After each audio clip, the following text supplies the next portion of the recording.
warahmatullahi wabarakatuh. Siswa kelas 9 yang soleh dan soleh, apa kabar semuanya? Bertemu lagi dengan Ibu Maratun di materi IPA yang berjudul pewarisan sifat. Pada materi kali ini, tujuan pembelajarannya adalah diharapkan kalian dapat memahami mekanisme pewarisan sifat pada makhluk hidup. Berikut penjelasannya. Bismillahirrahmanirrahim. Baik, kita mulai. Namun alangkah baiknya kita berdoa terlebih dahulu sebelum kita mulai pembelajaran. Berdoa selesai. Baik. Sebelum kita masuk ke materi pewarisan sifat, kita akan kaji terlebih dahulu salah satu ayat Al-Quran yang menjelaskan mengenai. Ayat yang diambil adalah Al-Quran Surat Al-Ahqaf ayat 15 yang pada intinya bermakna bahwa kita harus berbuat baik kepada kedua orang tua dan memohon untuk diberikan keturunan yang baik. Keturunan yang baik di sini bisa dimaknai sebagai keturunan yang soleh atau solehah, atau juga keturunan yang sempurna secara fisiknya, sesuai dengan sifat-sifat yang dimiliki orang tuanya. Nah, kita, setiap makhluk hidup, akan mewariskan sifat-sifat yang dimiliki kepada keturunannya. Itulah sebabnya kita semua memiliki banyak kesamaan fisik dengan orang tua kita. Proses pewarisan sifat tersebut diatur oleh materi genetik yang ada di dalam inti sel, yaitu kromosom, yang di dalamnya terdapat DNA dan RNA. Di mana DNA dan RNA tersebut akan membentuk gen atau sifat-sifat tertentu. Dan DNA dan RNA itu benda yang sama atau berbeda ya? Ternyata keduanya berbeda. Apakah perbedaan di antara DNA dan RNA itu? Perbedaannya diantaranya adalah sebagai berikut.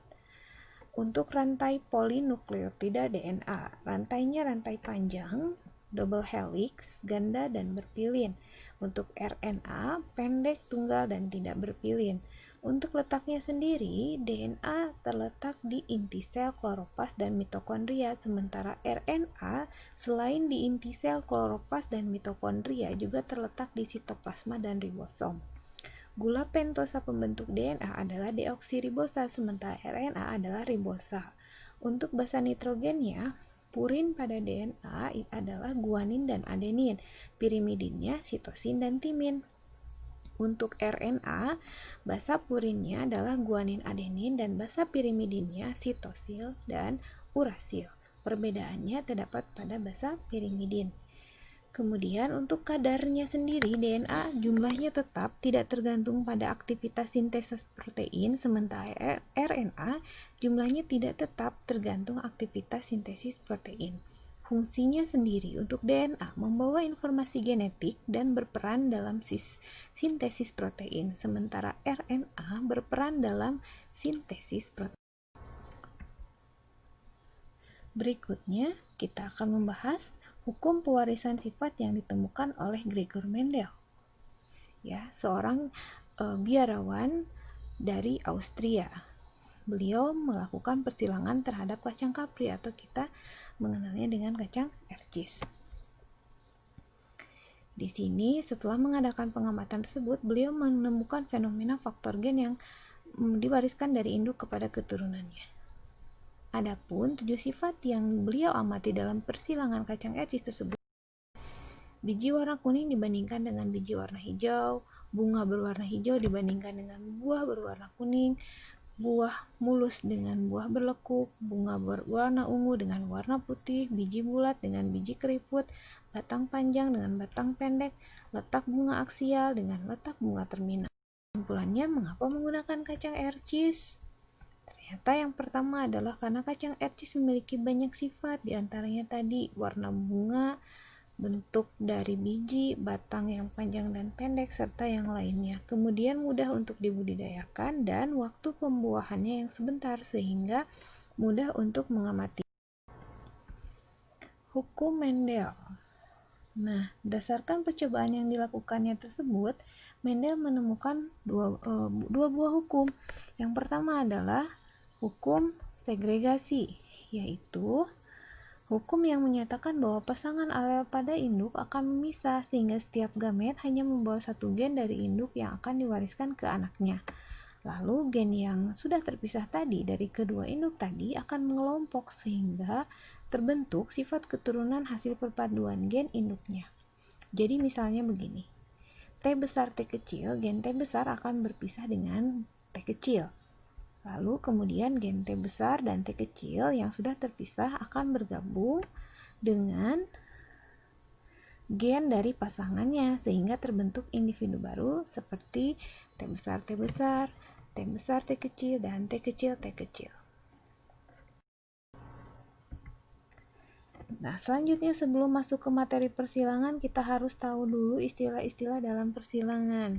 Di antaranya ada parental, artinya induk, filial keturunan, genotif itu sifat yang tidak tampak dari luar, biasanya dilambangkan dengan huruf.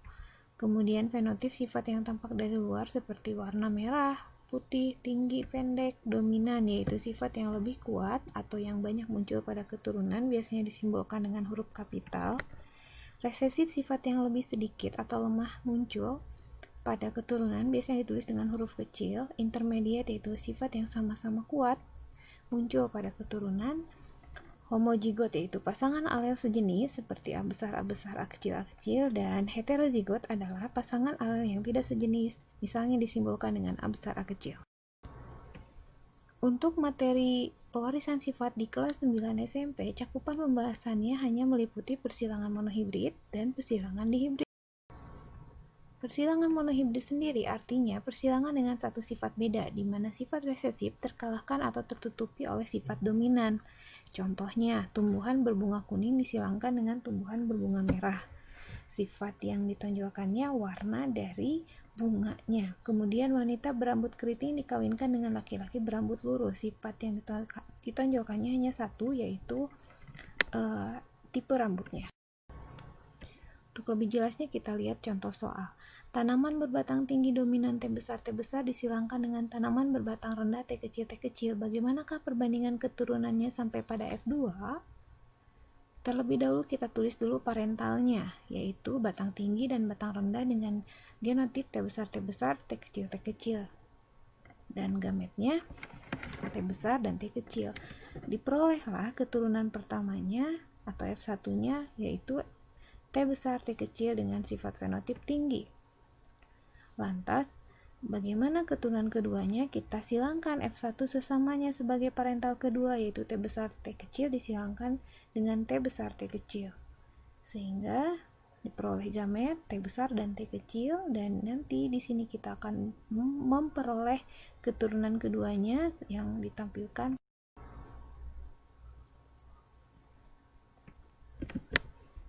Di sini diperoleh hasil persilangan T besar, T besar, T besar, T kecil, T besar, T kecil, dan T kecil, T kecil.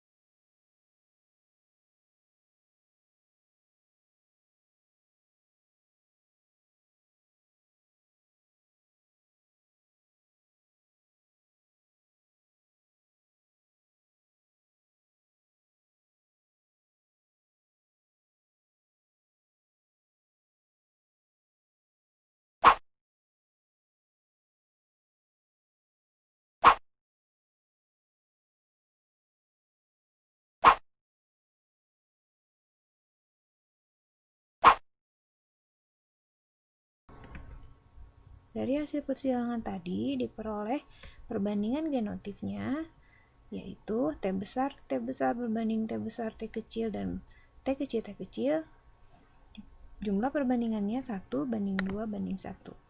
Perbandingan fenotipnya adalah tinggi dibandingkan dengan rendah. Tinggi total berjumlah 3 dan rendah berjumlah 1, sehingga perbandingan fenotipnya adalah 3 banding 1. Berikutnya, persilangan monohibrid intermediate, yaitu merupakan persilangan satu sifat beda di mana sifat resesif dan sifat dominan saling mempengaruhi pada keturunannya. Sifat keturunan merupakan gabungan dari sifat kedua gen induknya. Persilangan monohibrid sendiri artinya persilangan dengan satu sifat beda, di mana sifat resesif terkalahkan atau tertutupi oleh sifat dominan. Contohnya, tumbuhan berbunga kuning disilangkan dengan tumbuhan berbunga merah. Sifat yang ditonjolkannya warna dari bunganya. Kemudian wanita berambut keriting dikawinkan dengan laki-laki berambut lurus. Sifat yang ditonjolkannya hanya satu, yaitu tipe rambutnya.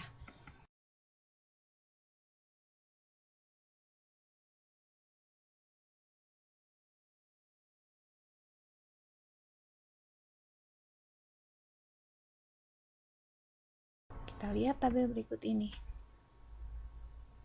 Dari hasil persilangan diperoleh M besar dengan M besar menjadi M besar M besar, M besar M kecil, kemudian M kecil M kecil, M besar M kecil, maaf, dan M kecil M kecil.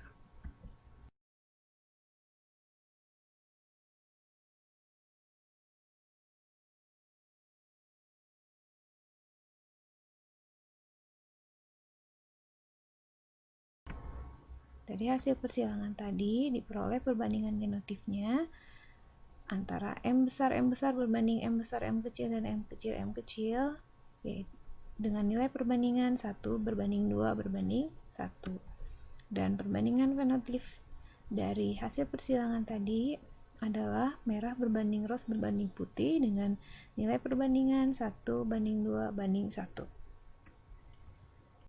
Persilangan dihibrid, yaitu persilangan dua sifat beda. Contoh, sapi bertanduk pendek berambut putih dikawinkan dengan sapi bertanduk panjang berambut hitam. Sifat yang ditonjolkan adalah tanduk dan rambut yang berwarna putih dan hitam. Kemudian contoh berikutnya ada tumbuhan mangga berbuah besar rasa asam disilangkan dengan mangga berbuah kecil rasa manis. Sifat yang ditonjolkannya di sini adalah ukuran buah dan rasa dari buahnya. Contoh, tanaman mangga berbuah besar B besar B besar rasa asam M kecil disilangkan dengan tanaman mangga berbuah kecil B kecil dan rasa manis M besar. Bagaimanakah perbandingan keturunannya sampai F2? Sama seperti pada persilangan monohibrid, terlebih dahulu kita tulis parentalnya. Besar asam disilangkan dengan kecil manis, B besar M kecil dengan B kecil M besar. Dengan genotipnya B besar M kecil, B kecil, M besar. Keturunan pertamanya diperoleh B besar B kecil M besar M kecil dengan sifat fenotip besar manis. Kemudian untuk parental keduanya diperoleh dari keturunan pertama tadi yang disilangkan sesamanya dengan gamet B besar B kecil, B besar B M besar, B besar M kecil, B kecil M besar, B kecil M kecil. Dan bagaimana F2-nya? Kita seperti ini hasil persilangan dari persilangan dihibrid contoh yang sudah dijelaskan tadi.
Untuk kalian di rumah, silahkan jawab pertanyaan di bawah ini.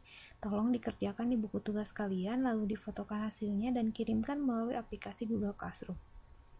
Selamat mengerjakan, selamat belajar. Jika ada hal yang tidak dimengerti atau ingin ditanyakan, silahkan kalian tanyakan langsung di grup WA atau juga di grup Google Classroom.